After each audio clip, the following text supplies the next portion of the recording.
Now at 6, new indictments in a suspected Southwest Missouri meth ring. Plus, Jasper County tests voting machines ahead of the upcoming election and how Crawford County officials plan to improve health care options. The 4 states' most watched news starts now. The number of people indicted in a suspected Southwest Missouri meth ring grows to 18. This is KOAM News at 6. Federal grand jury had already indicted 3 suspects. Now it's indicted 15 more. The 18 are accused of participating in a conspiracy to distribute meth in Jasper, Newton, Lawrence, Green, Berry, Stone, and Polk counties of Missouri and elsewhere. Their home addresses range from southwest and northwest Missouri to Oklahoma and Arizona. In addition to the meth charges, some suspects are also charged with money laundering and weapons crimes. You can find a list of the suspects and the charges at KOAMnewsnow.com.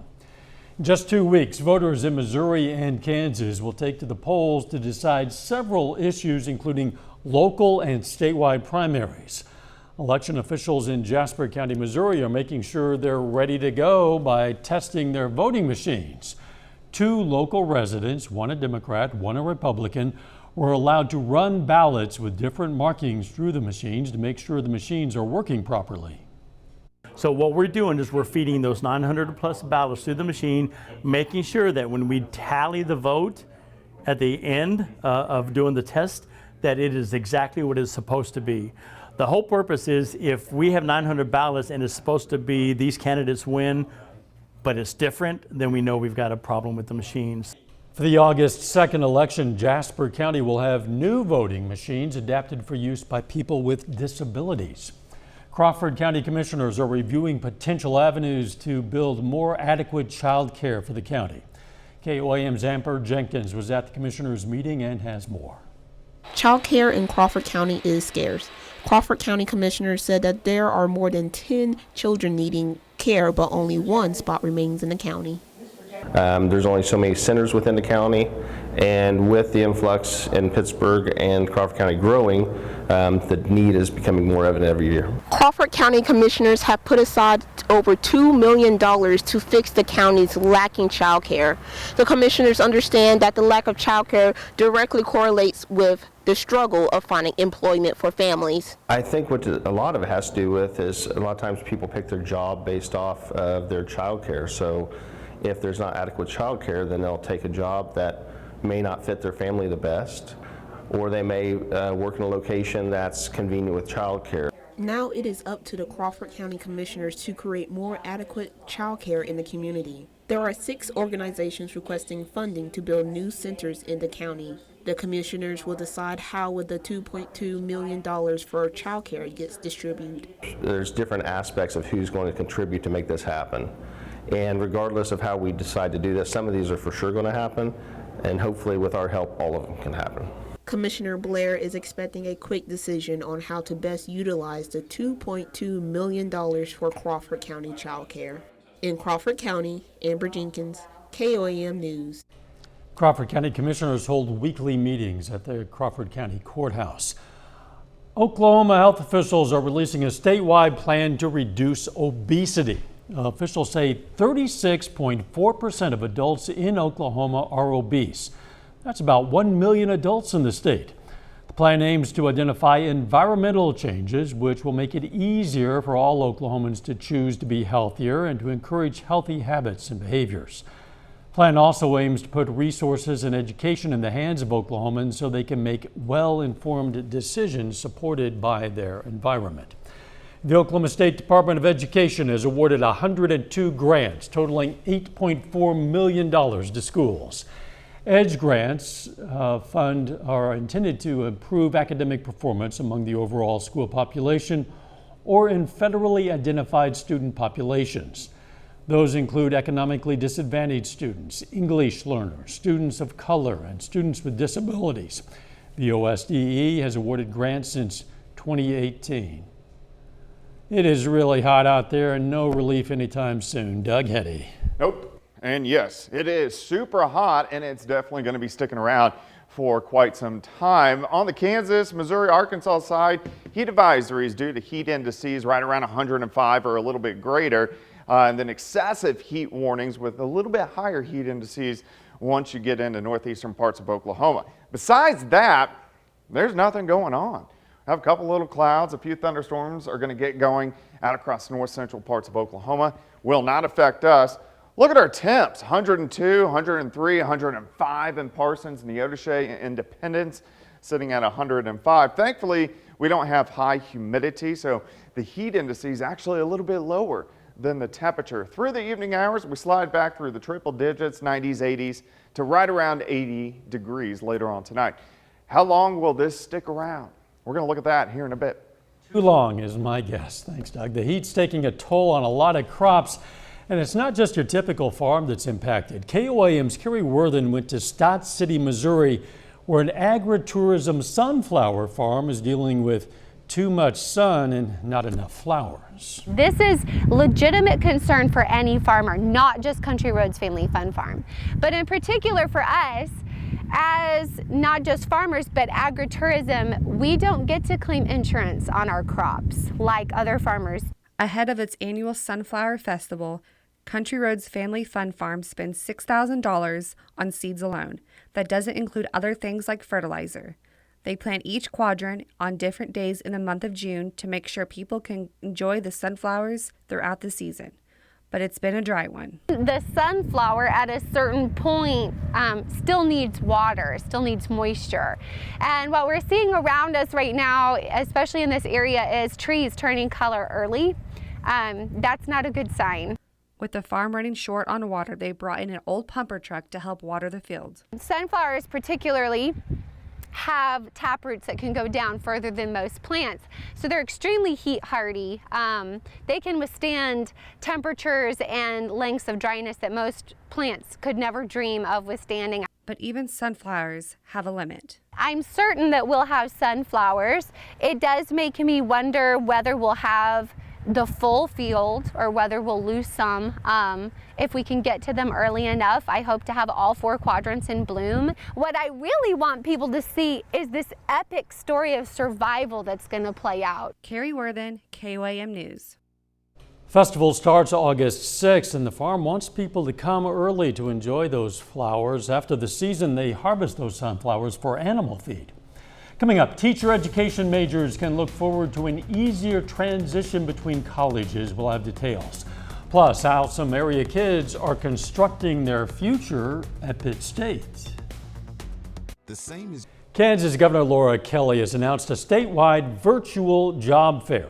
Virtual job fairs allow job seekers to apply, live chat, and interview virtually with employers.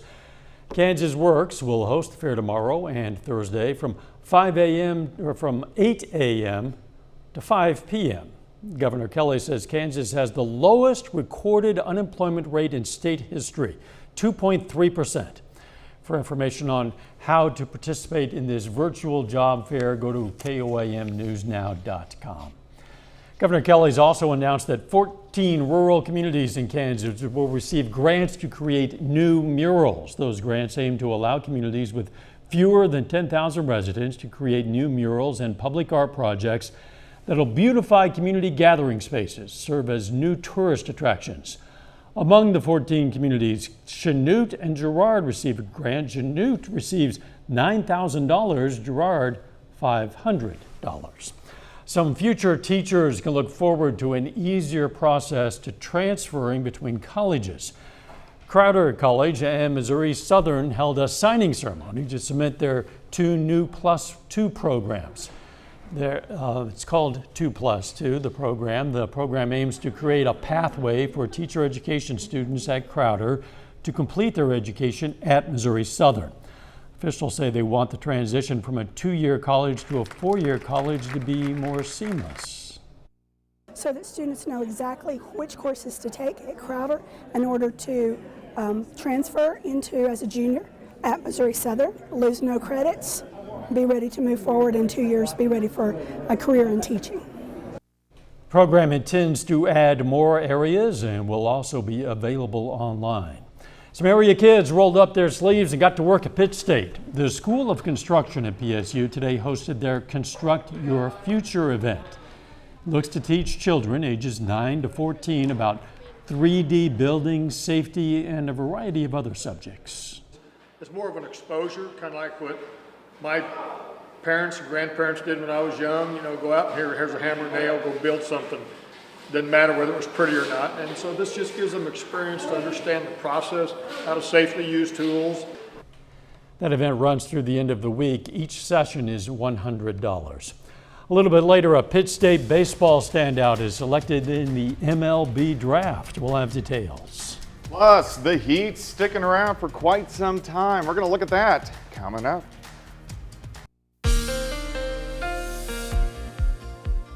Super hot outside for us today. Really, the past 3 or 4 weeks have been hot, but we've had some extreme heat days. In fact, today is day number 9 that we've hit 100 degrees. So I really think anything near 100 or above is extreme heat. And it's going to stick around for just a little bit. Pretty much clear skies, very evident. This is our Lander Chevrolet Tower Cam, of course.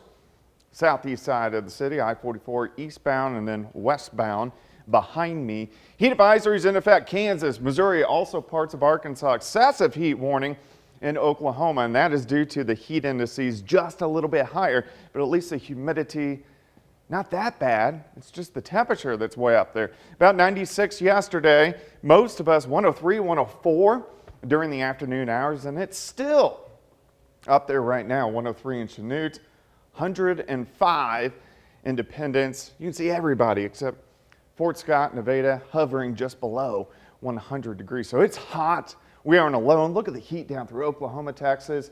Triple-digit heat across the entire Central Plains. This is going to shoot east as well. Here's the good news. Our dew points measure how much moisture is in the atmosphere at the surface. These are sitting into the mid-50s. So if you look at our tracker, this puts us in that pleasant to not bad range. I know triple-digit heat isn't pleasant, but we don't have the humidity with the heat. So if we had the humidity with these temperatures, our heat indices would be 110, 115. It only feels like 103 outside, but the heat is really going to stick around. 7th in range line currently sitting at 104. Westerly winds, light, humidity is bone dry, 20%. Slide back through the 90s, 80s into the upper 70s later on tonight. But pretty much clear skies. Not a whole bunch is going on here. A few little scattered thunderstorms, northern parts of Oklahoma, but we're still dominated by this big dome of high pressure, and that's what's giving us the heat and a little bit of humidity across the region. It just kind of hangs out to our southwest as we go through the next few days and keeps all the big storm systems up across the northern parts of the plains. Let's go through time for us tonight. It's fine. It's going to stay warm. Most of us right around 80 degrees. We warm through the 90s by the noon hour and then again above 100 degrees. But look at the difference here. See these blue arrows? Cold front slides through, so with it, there may be 1 or 2 isolated little thunderstorms. This is really just going to keep the humidity down. It really isn't going to affect our temperature as much. 96 by noon, high temp 103. Tomorrow night, pretty much clear skies, and then we do it again on Thursday. We get southerly winds back, so the humidity will creep up just a hair, and then high temperatures back above 100 degrees once again. Heat indices tomorrow are pretty much matching our temperature, about 103, 104, 105 degrees. 105 Thursday, 105 Friday, 104 Saturday. So we'll keep alert days into the weekend. We'll probably extend them next week as well, but the heat sticks around. Maybe a little bit of relief late next week. And when you say little, we mean little. you mean little. Yeah. Some consolation, I guess, that it's a dry heat. Yeah. I mean, that's better than very moist heat. So. Which is what we typically see this time of year. Wow, thanks, Doug. Still ahead, a few local college baseball players earn their shot at professional baseball, and the Joplin Outlaws aim to push their winning streak to 9 in their final home game of the regular season. Jacob Leonard joins us with that and more up next.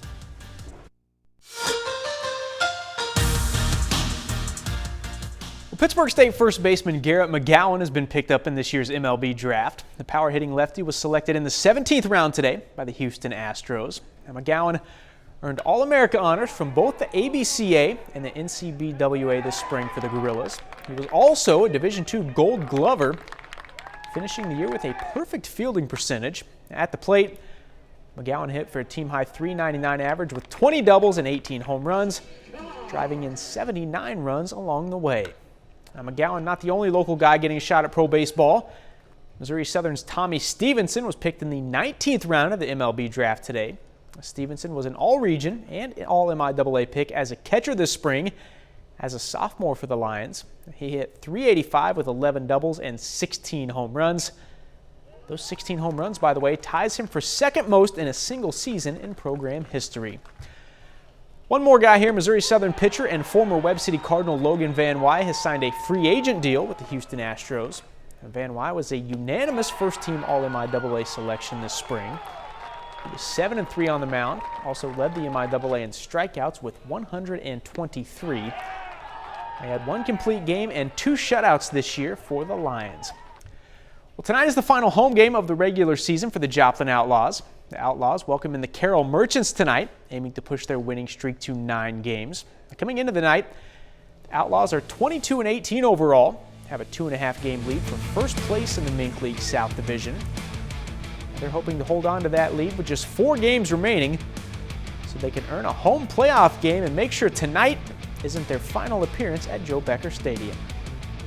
I think it'd be great. I mean, I don't think the Joplin Outlaws ever won the South, so for us to do it and be the first club to do it for Mr. Raines, I think it'd be a wonderful thing for the city of Joplin and for him, especially because he's been a great owner to us. So, you know, we want to be able to show him that we have the ability to win the South like we do and just kind of close this thing out for the city of Joplin. Our guys are playing for each other, they're playing smart baseball, and I think the best part of it is these guys are just going out and having fun. So it's good to see us clicking late like this, and a good time of year to do it.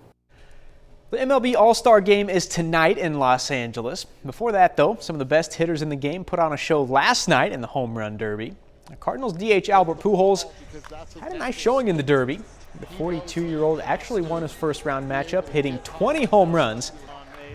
But he would bow out in the semifinals to eventual champion Juan Soto. Soto beat Julio Rodriguez in the finals, hit 53 total home runs on the night to claim his first ever home run derby crown. At the end of the day, I learned a couple things that I don't have to only pull the ball. I can go either way, in and out, and I can go left, center, right, everywhere. Because I figured I'll have the power to hit the ball that way. So just try to square up the balls and see how far it lands.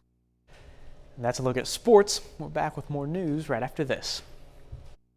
We take some time now to honor a local veteran. Troy Storm who served in the U.S. Army in 1943 and 1944. His hometown, Lamar, Missouri, and we are proud to salute Private First Class Troy Storm, a 4-state hero. Here's a look at what's coming up on KOAM News on Fox 14. We're going to hear about reports that President Biden is preparing to declare a national climate emergency. Also, rising food costs are leading to long lines at food pantries across the nation. And a first for Hollywood director Steven Spielberg, who's pretty much done everything when it comes to movies. That and much more tonight on KOAM News on Fox 14. That's going to be after coverage of the MLB All-Star Game. In the meantime, you're going to want to stay inside where it's air conditioned if you can, because it remains hot out there. Yeah, there's no reason to be outside unless I guess you work outside. You don't need to mow. I can tell you that. My grass is not grown in a month. No, and it won't. No, I'm not going to water it. Storm it now. So 103 tomorrow, 105 Thursday, 105 Friday. Heat continues through the weekend. Final sports notes. Well, this summer was the 5th time Albert Pujols has participated in a home run derby for Major League Baseball. He's hit 106 total home runs in the home run derby. That's the second most all time. And it is his last time. For sure. It appears. Thanks for joining us. We'll see you right back here for KOAM News at 10. Let's make it a great evening.